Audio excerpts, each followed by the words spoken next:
নমস্কার, আমি মিলন। বিএনএন টিভিতে আপনাদের স্বাগত। আরজি করে আরজি নয়, জবাব চাই জবাব দাও, জাস্টিস ফর আরজি কর। বুধবার গভীর রাতে এমন স্লোগান তুলে দিন বদলের অঙ্গীকার করে রাত দখল করল জেলার মহিলারা। জেলা শহর থেকে জেলার ছোটোখাটো বাজার ঘাটেই এই স্লোগানে পথে হাঁটল হাজার হাজার নারী। আর গভীর রাতে মহিলাদের স্লোগান শুনে ঘুম চোখেই উঠে এলেন মহিলারা। রাস্তার পাশে দাঁড়ালেন তিলোত্তমা। আজকে আমাদের এই রাতের আন্দোলনটা কেন সেটা আমরা সবাই জানি, নতুন করে কিছু বলার নেই।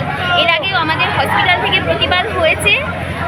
আজকে যে শুধু আমাদের এই প্রতিবাদটা হসপিটালের মধ্যে সীমাবদ্ধ নেই, আজকে পুরো ডোমকলের সমস্ত সাধারণ মানুষ এখানে জড়ো হয়েছে, এটাতে আমার অনেক ভালো লাগছে। আর মানে এটা একজন যে ডক্টরের উপর অত্যাচার হয়েছে বা কোনো প্রফেশন নিয়ে যে ভাবা হচ্ছে না, বা এটা একটা মহিলার উপরে হয়েছে, শুধু যে হিন্দু মুসলিম বা কোনো ধর্ম নিয়ে বা কোনো প্রফেশন নিয়ে বা কোনো রাজনৈতিক দল নিয়ে আমরা এখানে প্রতিবাদ করতে আসিনি। একজন মহিলার উপরে যে নিষ্ঠুর অন্যায় হয়েছে তার সুবিচারের জন্য আমরা এটা প্রতিবাদ করছি, এবং আমাদের এই প্রতিবাদটা চলবে যতক্ষণ না আমরা অন্যায়ের সঠিক বিচার পাচ্ছি। কতক্ষণ চলবে আপনাদের এই আন্দোলন? যতক্ষণ না যারা এই অন্যায় করেছে তাদেরকে তারা প্রপার শাস্তি পাচ্ছে, ততক্ষণ আমাদের এটা চলবে। যে অন্যায়টা হয়েছে এরকম আমরা সব সময় ফেস করে থাকি। হসপিটাল, রাস্তাঘাট, যে কোনো জায়গায় মেয়েদের এরকম হচ্ছে, এত নির্মমভাবে হত্যা করা হয়েছে মেয়েটাকে, এত বাজেভাবে। এর একটা প্রতিবাদের দরকার আছে। আর সবচেয়ে বড় কথা, আমরা সবাই চাই অপরাধীরা ধরা পড়ুক এবং তারা শাস্তি পাক, এবং দৃষ্টান্তমূলক শাস্তি পাক।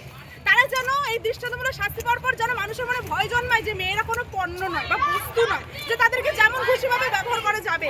তার জন্যই আজ আমাদের প্রতিবাদ, আর এটা চলছে আর চলবে। আজকে আমাদের গোটা রাজ্য একটি ঘটনা নিয়ে গোটা রাজ্য তোলপাড়। আপনারা জানেন গোটা বাংলা জুড়ে আজকে মেয়েদের সাথে সাথে আমাদের পুরুষ সহকর্মী, পুরুষ বাড়ির মেম্বার, সমস্ত বাঙালিরা আজকে রাস্তায়। কারণ বাংলাটা এখন মেয়েদের জন্য একেবারে অসুরক্ষিত। শুধু মেয়েদের না, ছেলেদের জন্য অসুরক্ষিত। আপনারা জানেন যে একের পর এক ধর্ষণের ঘটনা ঘটেছে, এবং মুখ্যমন্ত্রী সহ সমস্ত আমলারা সেটাকে ধামাচাপা দেওয়ার চেষ্টা করেছেন। ইভেন আমাদের ছাত্ররা সুরক্ষিত না। যাদবপুরে যে ঘটনাটা ঘটেছে আপনারা জানেন স্বপ্নের সঙ্গে, সেই ঘটনার এখনো পর্যন্ত কোনো রকম বিচার পাওয়া যায়নি। অর্থাৎ যে যেখানে আমরা আছি, যারা আমরা পড়াশোনা করে মেধার বিচারে কাজ করে চাকরি তো নেই, তাদের প্রাণেরও ভরসা নেই। এরকম একটা সর্বশেষ নিদর্শন হচ্ছে আরজি করের ঘটনা। এবং এই ঘটনাতে এই যে তরুণী চিকিৎসককে হত্যা করা হলো, ধর্ষণ করা হলো, খুন করা হলো, যেটা দেখে গোটা বাংলা যখন শিহরিত হচ্ছে, তখন সেই কলেজের অধ্যক্ষ সহ মুখ্যমন্ত্রী, সমস্ত আমলা, পুলিশ সবাই সেটাকে ধামাচাপা দিয়ে একবার আত্মহত্যার তত্ত্ব নিয়ে আসছেন, একবার কোনো সময় বাবা মাকে টাকা দিয়ে ম্যানেজ করার কথা বলছেন, কখনো আবার বলা হচ্ছে যে কোনো একটা সিভিক মাতাল ভলেন্টিয়ার নাকি এই কাজ করেছে। কিন্তু আমরা বিশেষজ্ঞদের কাছে জানতে পারছি যে এই ঘটনা কখনোই একজন সিভিক মাতালের পক্ষে ঘটানো সম্ভব নয়। এবং সেটা অনেকেই বলছেন এটা অন্তত 3 থেকে 4 জন এই ঘটনার সাথে জড়িত। তারা কারা? তাদের নাম কিন্তু আকাশে বাতাসে ভেসে বেড়াচ্ছে, হোয়াটসঅ্যাপ গ্রুপগুলোতে ভেসে বেড়াচ্ছে। আরজি করে যে ছেলেমেয়েরা সবাই জানে, অথচ তার ইনভেস্টিগেশন হচ্ছে না। উল্টে বলা হচ্ছে যে যেখানে এই ঘটনাটা ঘটেছে সেই বাড়িকে ভেঙে ফেলার চেষ্টা করা হচ্ছে।